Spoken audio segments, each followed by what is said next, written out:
السلام علیکم ورحمۃ اللہ وبرکاتہ۔ دوستو، آئیے اس ویڈیو میں آپ کو مدینہ منورہ پر جو حملہ کرنے کے لیے دشمنوں نے سازشیں رچی تھی اس کے سلسلے میں بتاتے ہیں کہ وہ کون سے صحابی تھے جنہوں نے اللہ کے نبی صلی اللہ علیہ وسلم کو یہ رائے دی کہ اللہ کے نبی آپ خندق کھدوا دیں تاکہ مدینہ کی حفاظت ہو جائے۔ وہ کون سے صحابی ہیں جنہوں نے یہ مشورہ دیا اور اللہ کے نبی نے اسے قبول فرما لیا اور صحابہ کرام کو اس کام کے لیے لگا دیا؟ آئیے اس چھوٹی سی ویڈیو میں آپ کو بتاتے ہیں۔ شوال المکرم سن 5 ہجری میں رسول اکرم صلی اللہ علیہ وسلم کو اطلاع ملی کہ قریش اور یہود متحد ہو کر مدینہ پر حملہ کرنا چاہتے ہیں اور مسلمانوں کے وجود کو ہمیشہ کے لیے مٹانا چاہتے ہیں۔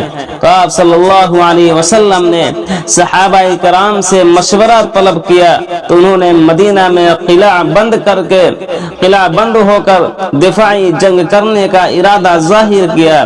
اس موقع پر سلمان فارسی رضی اللہ تعالی عنہ نے گھڑ سوار کے حملوں سے بچنے کے لیے خندقیں کھودنے کا مشورہ دیا۔ حضور اکرم صلی اللہ علیہ وسلم کو یہ رائے پسند آئی اور دشمن سے حفاظت کے لیے مدینہ کی شمالی میدان اور کھلے حصے میں خندق کھودنے کا حکم دیا اور بذات خود نشان لگا کر ہر 10 صحابہ کو کھودنے کے لیے 10 گز زمین میں تقسیم فرما دی۔ صحابہ کرام شب و روز خندق کی کھدائی میں مصروف تھے۔ اس دوران ایک سخت چٹان آئی۔